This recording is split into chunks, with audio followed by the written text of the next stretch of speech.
All right, everybody. I am Crumbopolis Michael. He is Byron Person. Indeed. Those who do not watch Rick and Morty are lost right now, but you can fix that. It is on YouTube. Show me what you got. Show us what you got.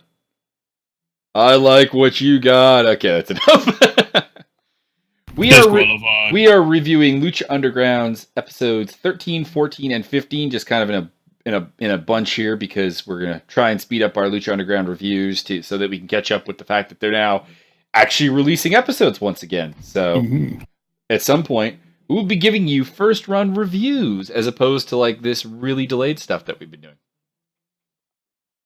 So episode 13 starts off with, we basically know what's happening here. It's going to be Black Lotus Triad versus Pentagon Dark all night long, 4 matches. And we start off with Pentagon Dark versus Doku. And this is a pretty good match. Doku was quite good. I mean, I'm always a little squeamish about the whole man-on-woman violence, particularly with this kind of size difference, because the first 2 girls particularly were quite a bit smaller than Pentagon Dark. We're talking like half the size. Yeah, so that was a little bit squeamish, but they did a good job. She's a really good worker, and of course we know what Pentagon Dark brings to the table: stiff, good storytelling, and vicious. So it was all good, and of course Pentagon Dark wound up breaking her arm. No, mind you, I will say that the art of this, of course, is doing this kind of match while not actually injuring your partner. So that's good. Yeah, that was there was a lot of spots in basically in this entire night of things that looked pretty horrific and ended up, I guess, being pretty safe. So well done, ladies and gentlemen. Then we had Jeremiah Crane backstage. So he's working out, and Katrina comes up to him and kind of hints at a past between the two of them. Maybe they were lovers. And apparently he stole a stone from her, and she thinks, possibly truthfully, that he is in love with her. And she is in love with someone else, presumably Mill. And this seems to enrage him a little bit. So I'm intrigued where this story is going. Yeah, I was actually kind of really surprised that they would even bother doing an angle like this. I didn't really anticipate Jeremiah Crane, aka Sammy Callahan, being thrown into anybody who's involved with Katrina is essentially in the main event scene right away. Pretty much, yeah. How that works. So, yeah, I was pretty surprised to see them go that fast with the character. On the downside, they generally do go pretty fast with characters, depending on which angle they're working. Yeah, Lucha Underground's pace is not necessarily a slow one with a lot of things. Downside to this, Evilise is hurt, so perhaps they hinted that she was going to have a match with Evilise, so this may push back Katrina's in-ring debut further, which is a little bit disappointing. I'm relatively okay with her not being in the ring. It's not something I require. I'm fine with it, but it seems like in interviews just outside that it seems like it's something she wants to do. So just because of that, it's a little bit disappointing.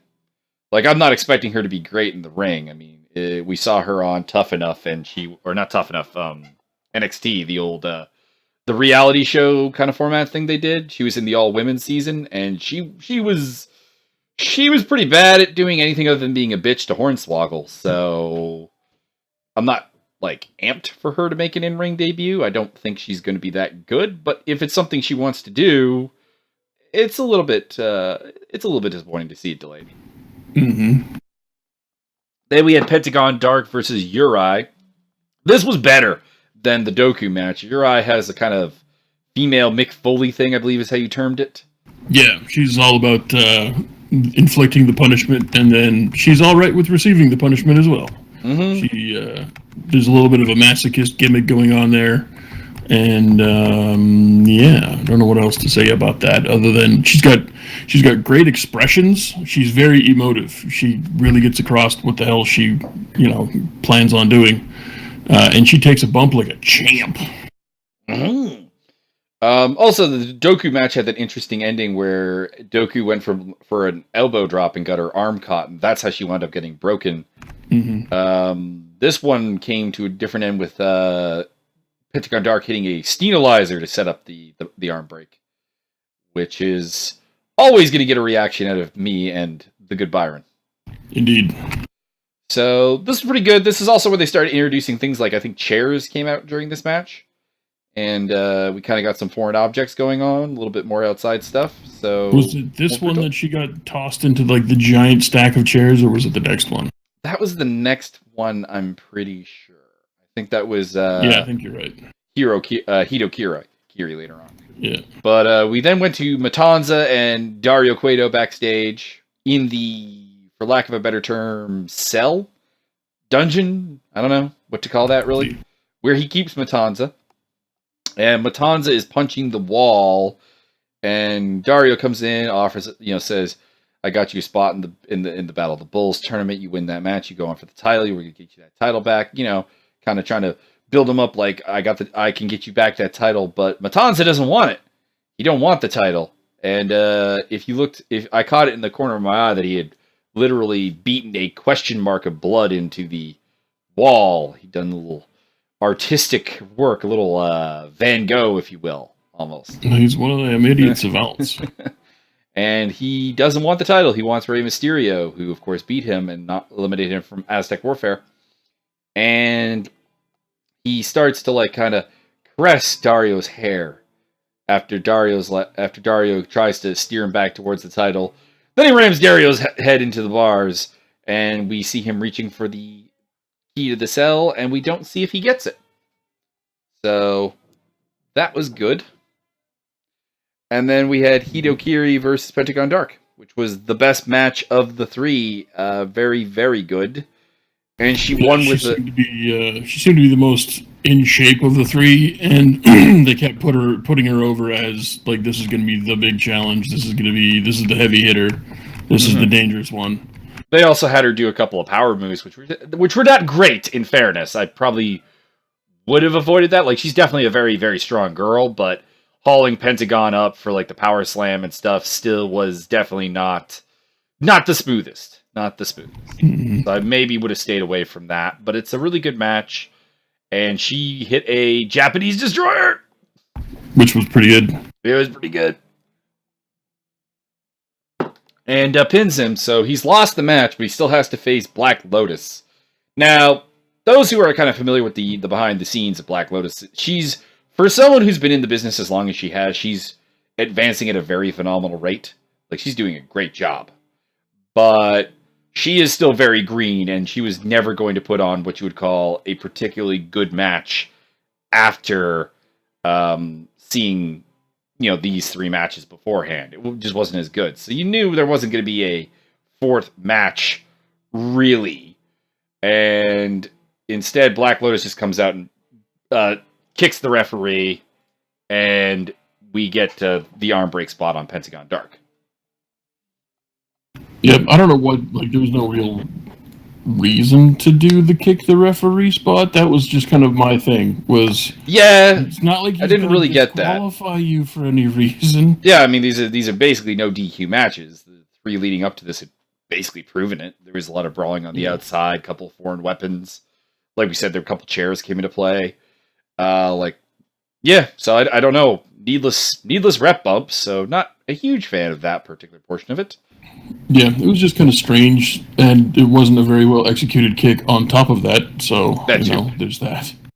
Well, that could be her not really wanting to kick the ref.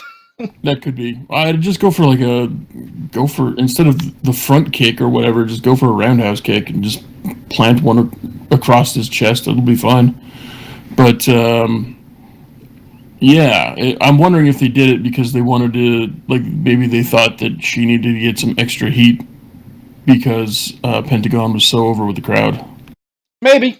Taking more of a heel approach to her as opposed to what probably was the original plan was for the Black Lotus Triad to be the faces in this particular feud. Yeah. And then Dragon Azteca Jr. comes out, and the Black Lotus Triad kind of backs away and just lets him break Pentagon's other arm. Which I'm fine with. At some point, it seems to be at least once a season, he needs to have some sort of horrific injury, or in this case, horrific series of injuries. and then he rebuilds himself and comes back stronger. That's true. Which seems to be the theme of a few people, actually. Yeah, it's maybe a little bit overused, if anything. But it's, you know what? I still enjoyed it, so that's not really a problem. Then we got a post-credit scene where Vampiro has apparently resurrected Puma. Indeed. Which is good news, because honestly, I thought after Puma got lost the last rights match, that we wouldn't see him again, because that was, I believe, around the time he had signed the WWE contract, and when Lucha Underground knew that they weren't going to be able to use him after this season. So to see him coming back is very cool. It means I'm going to get more Ricochet than I thought I was going to get, so I'm perfectly fine with that. Also, Vampiro did a really good job doing crazy Vampiro things all night during this particular set of matches during this show. It was just, I applaud the Vampiro for his efforts on that one. Didn't really do commentary so much as just enjoy the violent spectacle before him. Mm-hmm. And that was interesting. It was a change of pace. So with that, we're on to episode 14, which opens up with Angelico in Dario Cueto's office. Pretty simple. He got taken out by the Worldwide Underground, and specifically Johnny Mundo. He wants Johnny Mundo, doesn't care if it's a title shot. Can't get Mundo because Mundo's lawyer has the restraining order and so on. He's a shark, to use Dario's excuse. And then after Angelico kind of threatens that he'll hold Dario responsible for his attack, because, you know, he's beaten up twice savagely on Dario's promotion. Mm-hmm. We end up with Angelico being put into the Battle of the Bulls. And that is... It seemed like a complete bullcrap, but then the announcers actually explained the whole thing, which makes it seem like he indeed was planning to do the Battle of the Bulls the whole time. So, that was kind of neat. Yeah, it was kind of... We were both joking at the time. It was like, oh, yes, no, you could be totally entered into this thing that I've just thought up in my head, and it's totally a thing. Mm-hmm.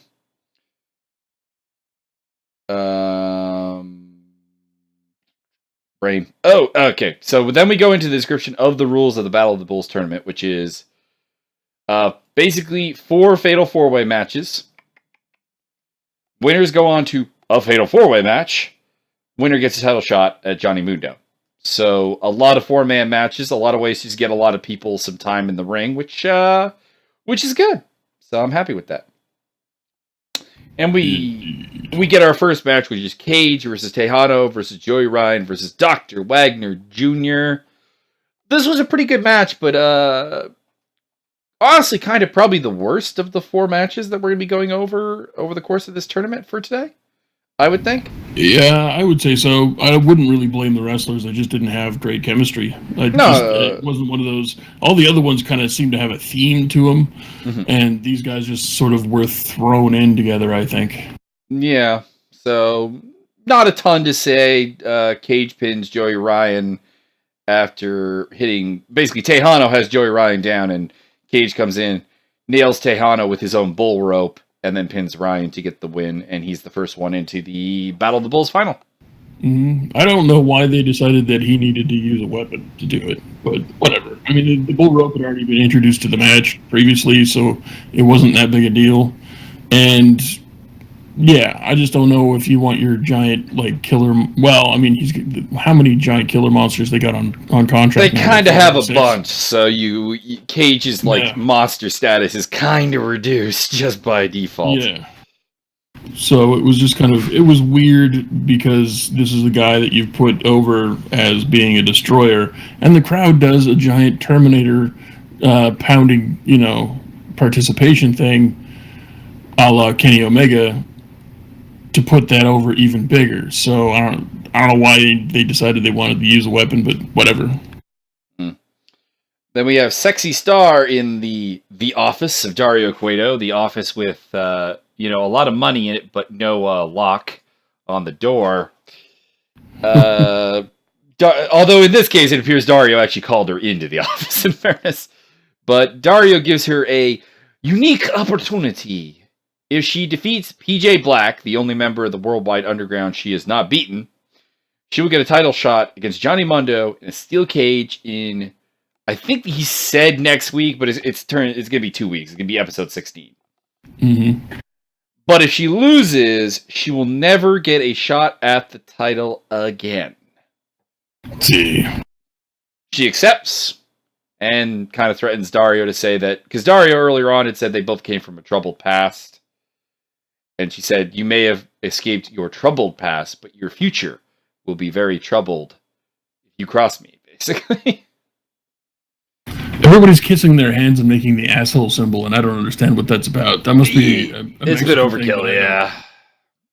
Everybody's swearing things and promising things and then kissing their hand and making twisting their fingers into a butthole. I don't get what that is, but okay. Yeah. It's got to be something. We just don't know what it is. Ricky Reyes visits the ever-attractive Captain Vasquez. And it took this long, apparently, for Vasquez to figure out that Meehan, which is Joey Ryan, isn't a good man. He's not okay. Yeah, and once Reyes is healed back up, he's going back in deeper undercover under a mask. Because, of course, Dario Cueto knows that he is a rat at this point. He will be known as El Reyes. So that's interesting to see where that goes. I mean, more Ricky Reyes wrestling is not a bad thing by any means. And a prolonged feud between him and Joey Ryan in the promotion would also be pretty good. Then we have as a sidebar, anybody who can't tell, there's somebody mowing the lawn outside, and this is after I've rebuilt my computer system to have larger, quieter fans, and a larger, quieter liquid cooler, and now this shit's going on. I hate people. I'm gonna go close the window. Give them a rundown on the next one. Okay. Then we went into Sexy Star versus PJ Black. And, your standard Sexy Star match. It seems like, again, we're playing up it's a kind of dumb angle because they keep trying to play up the chauvinist angle, she can't beat me because she's a girl. It should have worn out by now. We're in season 3 of Sexy Star largely winning pretty much all of her matches against men, or at least making a very good accounting of herself. So, I'm a bit bored of the gimmick.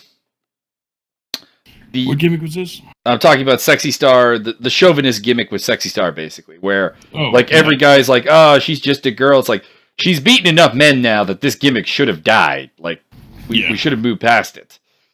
But, anyways, the match otherwise is pretty unremarkable because Sexy Star, every time she's in there with a guy who works at a relatively fast rate, he seems to have to really slow down, and PJ Black is a pretty quick worker. Not the quickest on the roster by any means, but or even the fastest within his own faction. But he does have to slow it down here, and that it makes it not great of a match. Jack Evans comes down with a baseball bat to try to give it to PJ, I guess, but the referee sees the bat, goes for the bat. Jack Evans just kind of holds Sexy Star, and PJ Black misses with, it was a super kick, right? Yeah. And he kicks Jack Evans, and then Sexy Star rolls Black up to get the victory, so she will get a title shot in a steel cage. Indeed, which she probably will not win. That's just the thing. If you want further evidence of Sexy Star's work rate versus, the 4 Japanese chicks. Well, 3 out of 4 Japanese chicks. The series of matches with Pentagon Dark and the women were far and away better than this match because those ridiculously so. Yeah, those women can work much more effectively and do not have to. It's like Sexy Star just learned wrestling maybe 8 months ago, and that seems to be the impression I get watching every single one of her matches.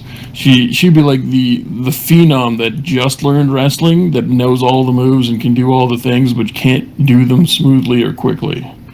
Yeah, there's a definite lack of pace to her wrestling matches and smoothness, which again kind of brings up this whole problem of I don't really know why she, out of all their women, is the one that they pushed that hard. I still haven't followed it. She's the blonde bombshell. I don't find her that attractive, even though. Don't look at me. She's the blonde bombshell compared to everybody else on the roster. I mean, they pushed Evilise too because she wears them tight pants. But that's the thise like Evilise is better, Mariposa is better, which we'll talk about later on. They seem to be having her work a slower rate too for some reason. I don't understand. Or I mean, you're a bigger fan of Cheerleader Melissa than I am, so massive mark. You've seen, I would say, the vast majority of her matches. Is that the pace she usually wrestles at?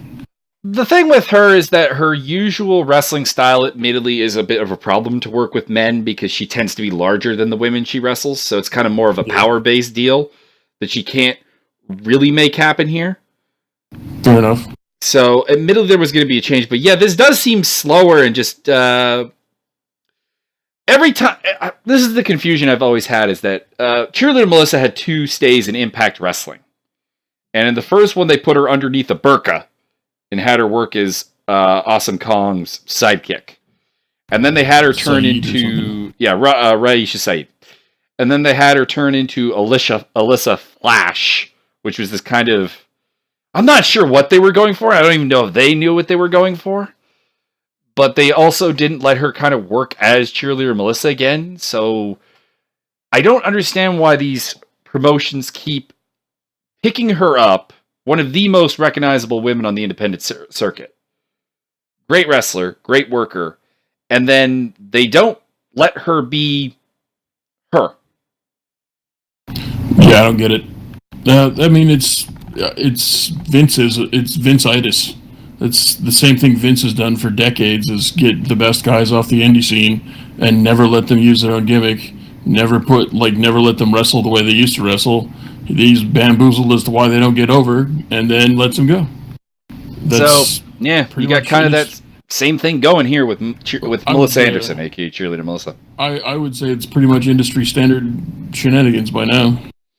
Kinda, yeah. Then we went to some kind of throne room with Cobra Moon. She's got 2 kneeling warriors. She refers to them as generals in front of her, and she tells kind of the story of her 3 generals who helped her family ascend her tribe, but one of them turned on her, presumably Drago, although they don't at any point actually say Drago's name, but... No, but I mean, that's been her whole gimmick for, like, the entire time she's been in Lucha Underground, is going after Drago. Well, she had the thing with Daga first. Was that... I thought that was like a sidebar. I thought she went after Drago first, and then he kind of turned her down, and then... No, because remember when she first went after Drago, she referenced that they had, like, 8 Daga for failing her. Which is... I don't know. Yeah. I think you're wrong. But I'm willing to be wrong. I think I'm right, but it's possible. It's possible. Anyways, she tells us a little history and basically says she's going to make Drago kneel before her. So, it got the story over. I'm still not sure how much I like this whole thing, but I'm willing to give it a chance. And then I kind of messed up because we went over this on episode 13 and it happened on episode 14. This is where Matanza beats up or smashes Dario's face into the cage. Oh my God, what's wrong with you? And KOs him. And then we go to our main event, Battle of the Bulls, Marty the Moth, El Dragon Azteca Jr., The Mac, and Mil Muertes. So any match with the Moth is instantly a classic. This is a really good match pretty much throughout it. There's a lot of 3-on-1 spots where they kind of team up against Mil Muertes. There was a bit where the Mac and Marty the Moth were actually on the same page, which led to us demanding Team Haas. We require this as a tag team.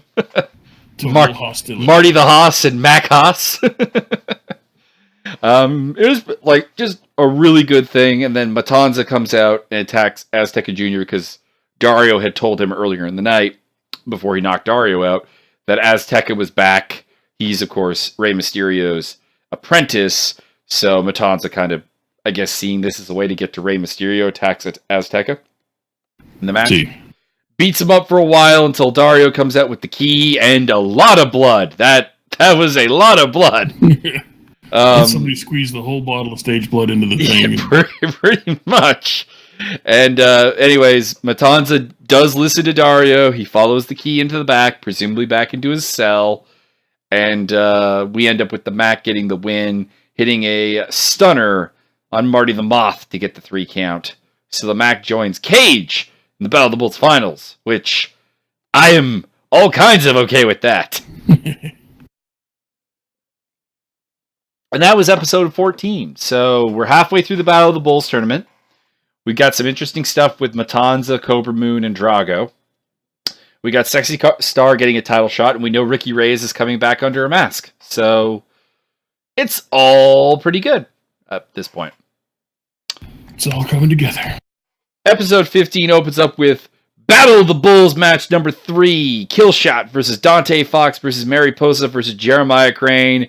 And this was my favorite of the 4 Battle of the Bulls matches. Yeah, this had all of the spots, and none of the spots were contrived is the word that I like to use, because we all know that the ending's predetermined. That's fine, but you don't need to really rub it in our face.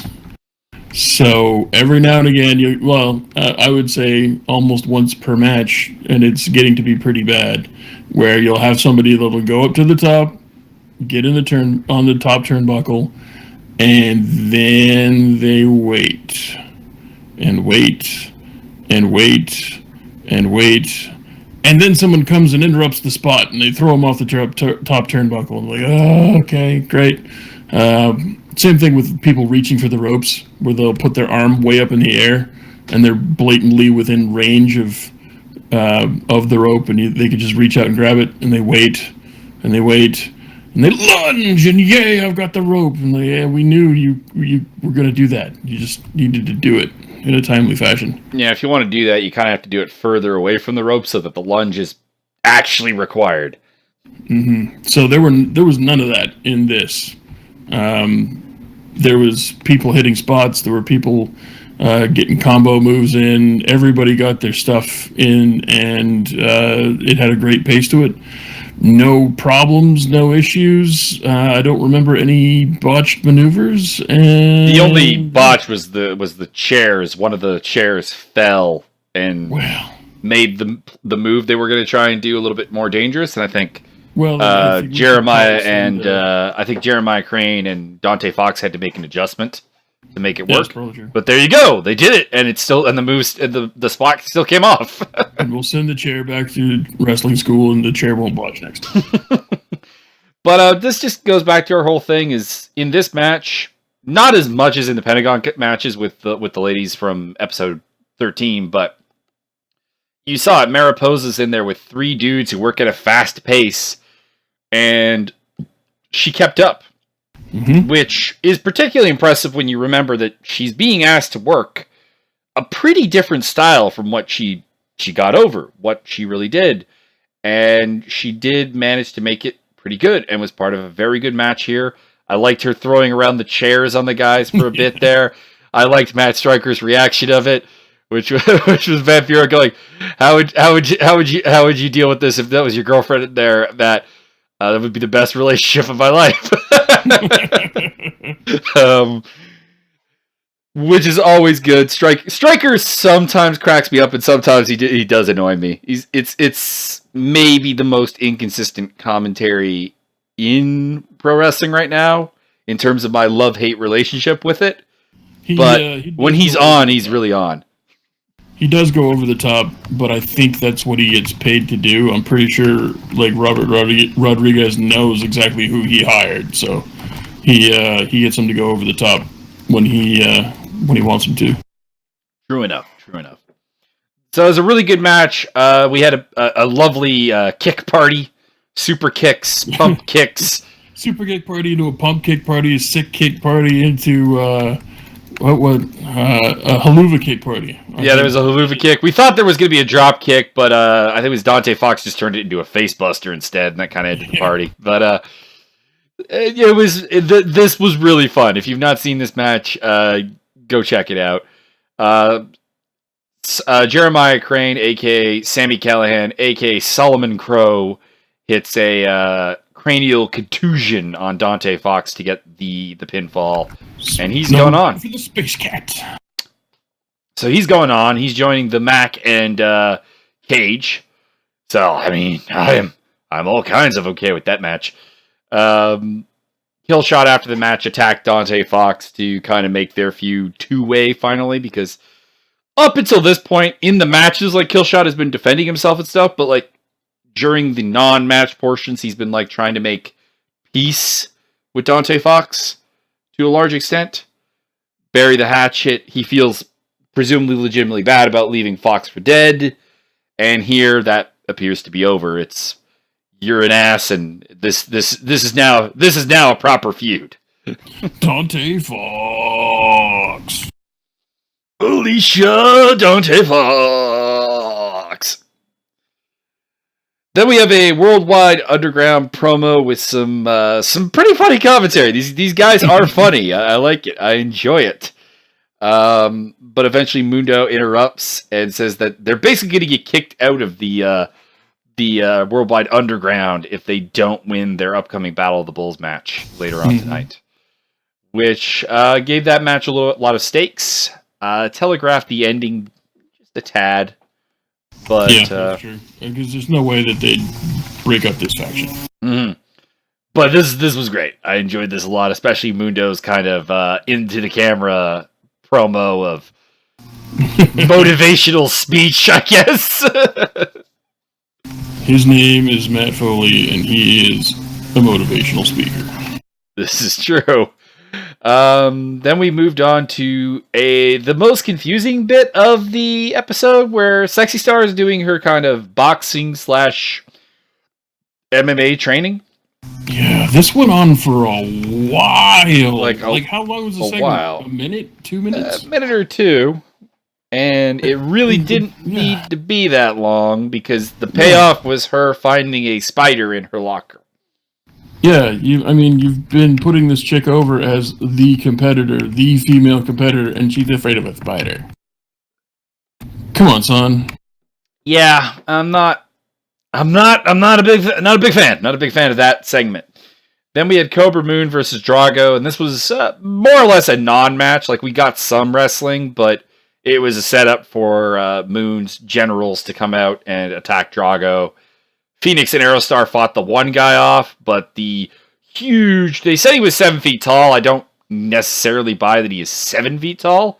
Like high 6 feet, probably. And you can't teach that. We couldn't find like any kind of reference to him, because on the they have his name as unlisted, so we don't know who the guy is. We know he is Pindar in Lucha Underground, but we don't know who he is beyond that. So we don't have a height and weight to verify. But he takes out Phoenix and Aerostar, and they carry away Drago. So maybe next time we see him, he'll finally not be in the men's room. That is the goal right now. I reserve judgment on this thing till I see the actual payoff, basically. But so far, it's been kind of meh to me. Not really, not hyped. You know what I want? I want the Osirian portal to join up with the Snake Tribe. I am all kinds of okay with that, for Ophidian and Amasis to end up in Lucha Underground. Really anyone from Shikara, if we're being honest. True. Then we got Sexy Star and Mariposa running into each other backstage. There's a little fight thing. Sexy Star gets the upper hand, pins her against the wall, kind of basically accuses her of putting the spider in her locker, warns her if she wants to go to war again. She, like last time, she said no mas, so it won't end well for her.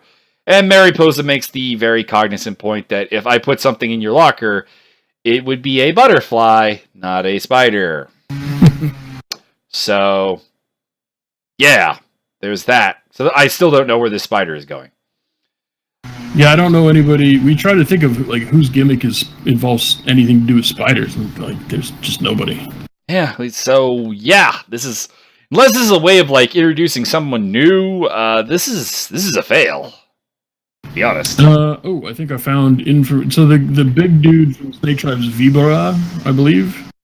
I thought he was Pindar, but it could be. Well, if it's Vibora, he's 6'5", 233. Mm-hmm.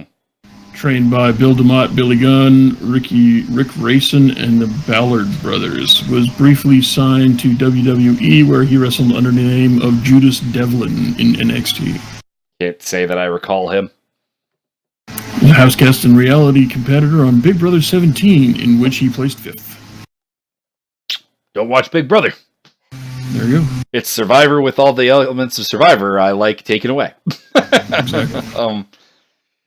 Then we got our final Battle of the Bulls match, and I got really hyped for this one, and I don't think it quite delivered for me. It was not bad, but it didn't quite deliver for me. It was Jack Evans versus PJ Black versus Angelico versus Son of Havoc. See. Oh, yeah, I can confirm this is the guy. I found pictures of him, and he has the tattoos. Okay, so that is the guy. So Pindar is the kind of bulkier one, and then this guy is the tall one. Okay. I'm being linked to this. Let's pull this up here. Austin Madelson. Yeah, this is the guy. This is the guy, I think.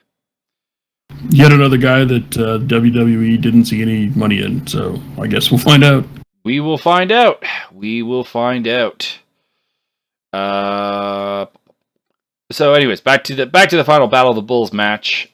We kind of early on in this match kind of wondered, are we just going to see a laydown from the Worldwide Underground and just one of them pin the other one for the right to go on? Because early in the match they did this everyone on the outside spot, and Angelico and Son of Havoc threw the two of them back in the ring, and PJ Black I think rolled on top of Jack Evans, or was it the other way around? Somebody pulled a move on somebody else. I don't remember which one it was. But, yeah. So we got, like, the two of them unconsciously, one pinning the other, and then they kick out, and it's like, whoa, how dare you try and pin me, We're like, yeah. That's going to be totally the ending. Black. Yeah. I think it was PJ Black went for the pin on Jack Evans. Mm-hmm. I believe that was the case. The match was good. A lot of high impact offense, a lot of knees and kicks from Angelico, some flying stuff from basically everyone, because of course all four of these guys can fly like, frankly, no one's business. Oh, just a quick rewind to episode 13. Angelico's office did get used by one of the Asian girls. Oh yeah, Hito Kiri went off the top of the office to hit Pentagon with a crossbody. Not as impressive as Angelico's stuff, but still good. And we came up with a gimmick that we would like to see used, where Angelico, every time someone goes off the office, just comes out and just puts up a scorecard and a little applause. Because that is his office. That is his pad. But anyways, back to this match. It was good, but I was just expecting probably a bit more from it than it actually delivered. And that's probably my fault more than anything else. The final came when PJ Black offered Jack Evans the right to pin him, and then he rolled up Jack and pinned him, and Jack was raging. By the way, my favorite moment of the match, because everyone by this point probably knows my general lack of human emotions that are not rage in regards to Jack Evans. You react to Jack Evans the way I react to The Miz. They did an all to the outside spot where Jack Evans was the top guy, and no one caught him. So he hammered into the floor, and I had to laugh. Everyone, I think it was Angelico was doing the spot with him, and then Havoc and PJ Black caught Angelico, but no one caught Jack. So I'm happy with that. You're sick. I am sick, and I don't honestly really. I enjoy watching him wrestle, but it's only when I can see him get him in pain. I don't know. There's something wrong with me. But anyways, PJ Black, kind of odd fit for the 4-man Battle of the Bulls final, because you got 3 pretty big dudes. I mean, Sami Callihan's short, but very kind of broad in the shoulders, thick guy, along with the Mac and Cage, and then PJ Black adds an interesting aspect to the match, something different. So yeah, I think you got to look forward to that. Maybe not the same size as Sami Callihan, but you have to have somebody who can work with Sami Callihan so that you don't have him trying to pull all the power moves against the big guys. The thing is, I've seen Sami Callihan work with bigger guys. Like, he's quite capable of being the quick guy as well. Like, he can work with Cage in the Mac, I think. But at the same time, I had figured that either PJ Black or Jack Evans would go through due to two things. Because, one, we had the earlier on, if you don't win, you're kicked out sort of thing, which I don't think you dissolve the Worldwide Underground right now. And number two is you really didn't have a proper heel in the finals yet. Mm-hmm. Mac is a full-on face. Cage is he used to be a tweener, but I think at this point he's just a face. Yeah, I mean, he's just so impressive, nobody really hates him. And Sami Callihan is maybe going down a heel path with this whole dark thing with Katrina, but right now is a face. So you did need a 100% full-blown heel in that final, and PJ Black does that for you. Yeah, I don't think they're going to make Callihan heel. It doesn't really make any sense. Even when Phoenix was linked up with her, Phoenix really wasn't a heel. He was just kind of doing weird shit. The difference was that Phoenix was kind of on her side almost as a gentleman. He saved her from Mill that one time when Mill was going to attack her. Yeah. And Callahan's got some kind of backstory, something more rooted in history that could potentially lead to a heel turn. I would keep him face, but I'm leaving the door open for that possibility. The one spot I really am not looking forward to is when there's going to be the big reveal to Evil East that her boyfriend used to have a thing with the evil chick, and then she's going to get all jealous, and then she's going to get unreasonable, and that is the one kind of problem with her character, really. So there is that. Not looking forward to it, but this could end up being a really good storyline. But we'll have to see. So, was there anything after that? Oh, yeah. There was a dojo scene, I guess, with Dragon Azteca Jr. coming to visit Rey Mysterio. Rey's laid up on the bed.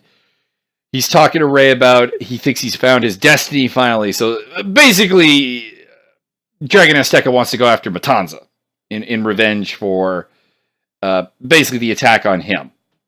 Mm-hmm. And Rey says you're not strong enough to beat him, but Azteca doesn't care about winning, and he is going to end Matanza despite Rey saying this is really Rey's fight, not... Mind you, it's kind of weird to say Rey because, of course, the wrestling name for the guy who plays Dragon Azteca is actually Rey Horus, so they're both Rey. But Rey Mysterio says that this is his fight, but Azteca leaves and he's going to ignore Rey's advice. He's going after Matanza. Mm-hmm. Which should be good. So that's this batch of Lucha Underground. We'll be back with another batch shortly. It'll be episode 16 through episode 18. What about 19? We'll do 19 on its own, kind of just to catch up. What? I mean, this review of 3 episodes has already taken us almost 45 minutes. Come on. Fair enough, I suppose. But so we'll do another 3 episode chunk, and then we'll do 19 on its own, and then we'll get to 20, which is that's the one that got released earlier this week. That is correct. So we'll be all caught up, and if you're not watching Lucha Underground, watch Lucha Underground. It's fantastic. It's really good. It also can get away with things I think other promotions can't get away with because of its whole sci-fi kind of ghoulish background. The announcers swear, not all the time, but they do swear. I don't see that necessarily as a positive, but like it hit me during the match between Pentagon and the Black Lotus Triad that no other promotion would I remotely be able to buy into this. But here, because of the spookiness of Lucha Underground, I can buy into these 100 however, really, like the first 2 particularly were really small women being able to beat this 200+ pound dude. Yarp. Matt Striker called PJ Black a dick. He did. Even though PJ Black comes off as by far the least dickish of the Worldwide Underground, but that's not hard. It's not hard to be less dickish than Jack Evans and Johnny Mundo. Anyways, that's all for now. We'll see you next time. probably will do more Lucha because we'll probably do another one tonight. I would say after dinner because it's dinner time for me and I'm hungry. But I suppose I can if not, we'll see you for WWE Raw. Oh, baby, I like it. Oh, what about Extreme Rules on tonight, dude? I'm just not looking forward to reviewing that, so that's why I'm blocking it out. But yeah, we'll review that as well. So, everyone, enjoy yourself, enjoy your wrestling, and we'll be back.